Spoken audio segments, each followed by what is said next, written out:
Pois é, Conde, eu acho que isso é muito importante a gente discutir aqui. Veja, mais uma vez, é uma questão de fazer o debate como ele se apresenta na realidade e não por princípios abstratos anteriores. Então, déficit público não é bom nem ruim a priori. Ele é um resultado. Ele é um resultado do que você faz e de como a economia se comporta, certo? E existem muitas formas de você criar déficit e de você reduzir o déficit, digamos assim, aumentar ou reduzir o déficit. O que nós estamos falando é de um país que nós, no último ano, só para você ter uma ideia, nós aumentamos o investimento público em saúde, educação, investimento em infraestrutura. O gasto público primário aumentou em praticamente 1% do PIB. Foi um dos maiores aumentos que já, tirando pandemia, mas nos governos do PT, foi um dos maior aumento de gasto público que, em proporção do PIB já visto, né? Isso ocorreu graças à PEC da transição, que quem lutou para aprovar foi ninguém menos, ninguém mais que Fernando Haddad.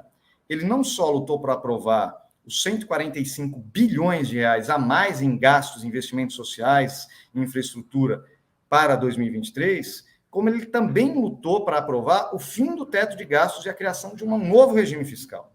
Mas é importante a gente ressaltar isso. O novo regime fiscal parte de um nível de gastos mais de 1% do PIB maior do que o nível de gastos do governo Bolsonaro. Ou seja, a gente já parte de um nível elevado. É um nível tão elevado que é um nível que, basicamente, nos governos do PT, a gente não tinha visto ainda, né? Esse 19%. O governo Lula 1 começa com 15,5% do PIB de gasto. Hoje a gente já tem mais de 19% do PIB de gasto, certo? Segundo lugar, muita gente alega, mas tudo bem, a PEC da transição aumentou, mas agora o investimento vai reduzir por causa do novo regime fiscal. É mentira. Se você olhar a LDO, a LOA, né, a Lei Orçamentária Anual, aprovada, né, e, portanto, já é realidade, ela prevê um aumento de 25% nos investimentos públicos para esse ano, em relação ao ano passado, em relação a um ano que a gente já tinha aumentado mais do que isso, graças à PEC da transição. Ou seja, o novo regime fiscal está permitindo a continuidade do avanço em saúde, em educação, em investimentos, né? Não é ela que está limitando o crescimento do país. O que a gente precisa ter claro, e isso é uma coisa importante, é que não há possibilidade de você ter uma PEC da transição de todo ano, de você aumentar o gasto em 1% do PIB todo ano, apesar que no início desse ano, final do ano passado, início desse ano, nós injetamos mais 1% do PIB na economia com o pagamento do calote dos precatórios do Bolsonaro.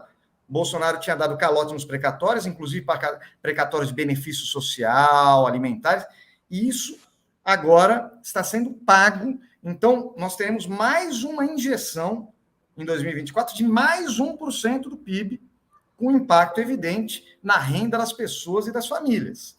Mas é impossível você fazer isso todo ano. Por quê? Porque se todo ano eu aumentar o gasto público em 1% do PIB, bom, eu tenho duas opções. Ou eu vou ter que aumentar a receita pública também para manter o orçamento minimamente equilibrado ao longo do tempo, e não há nenhum espaço para isso, certo? O que nós estamos lutando com muita ênfase é para recompor o que foi perdido, porque o Bolsonaro deu... Só para você ter uma ideia, Conde, em 2022... o número de novas desonerações cresceu mais de 1.000%. Mais de 1.000% em ano eleitoral, por um acaso, certo? Coincidência. Uma coincidência. Então, isso, obviamente, depauperou os cofres públicos. Não, desculpa, quando o Haddad fala da terra arrasada que ele encontrou, vocês encontraram aí, é até comovente, quer dizer, é dinheiro escoando pelo ralo desse país aqui, que é uma coisa... Não, é impressionante. Nós temos hoje uma conta de desonerações, incentivos fiscais, que gira em torno de 600 bilhões de reais por ano. E é tão difícil, é até difícil precisar o número, porque são tantos regimes, tantas desonerações feitas de forma tão difícil de controlar. Inclusive juridicamente equivocadas, né? Exatamente. Que a própria Receita tem dificuldade de calcular precisamente o número de todas as desonerações e isenções que foram concedidas ao longo do... A gente tinha 1%, 2% do PIB, hoje está em 6%. Né? A gente tem essa leitura de desoneração? Que chegou a 6% do PIB, de desoneração, 6% do PIB. Então, quer dizer, nós estamos numa luta para corrigir essas distorções e promover justiça tributária. Então, assim, nós estamos falando, nós queremos zerar o déficit. Não é por uma questão de princípio, não, é porque é possível. Se nós retomarmos o nível de arrecadação do ano passado, de 2022, que foi 18... retrasado, já é 2022, é o ano retrasado já, que foi 18,7% do PIB, se a gente tivesse esse nível de arrecadação, a gente praticamente estaria perto do déficit zero. Então, era só retomar o que foi perdido. Mas ele foi perdido, isso é muito importante ressaltar, para beneficiar poucas empresas, poucas famílias, entendeu? Para concentrar renda. Então, nós estamos querendo acabar com o déficit distribuindo renda. Como? Taxando quem não paga imposto. E essa é a orientação que o presidente Lula nos deu durante a campanha e agora no governo. Eu quero colocar o pobre no orçamento, então eu quero fortalecer a saúde, eu quero fortalecer a educação, eu quero retomar o PAC, quero fazer investimento público. No ano passado, nós retomamos mais de 62 projetos sociais. Eu te garanto, Conde, nenhuma política, seja social, seja de industrial, que foi demandada da Fazenda, a Fazenda vetou, falou, não, de jeito nenhum, não dá. Nós viabilizamos a retomada e construção de novas políticas, junto com todos os ministérios, junto com o MIDIC, junto com o Desenvolvimento Social, junto com o MAPA, fizemos o maior plano safra da história, estamos fazendo o maior plano de desenvolvimento industrial que a gente já teve. Então, tudo isso é construído junto com a Fazenda. Então, mas na realidade, o que eu acho que é importante deixar claro é que o nosso plano de reduzir o déficit, zerar o déficit, ele está ligado a um mandato nos dado pelo presidente Lula de cobrar daqueles que hoje não pagam. Se a gente cobrar de quem não paga e corrigir as distorções e promover justiça tributária, a gente zera o déficit. Então, o dinheiro tem que sair de quem não paga, não de quem já paga. Exato.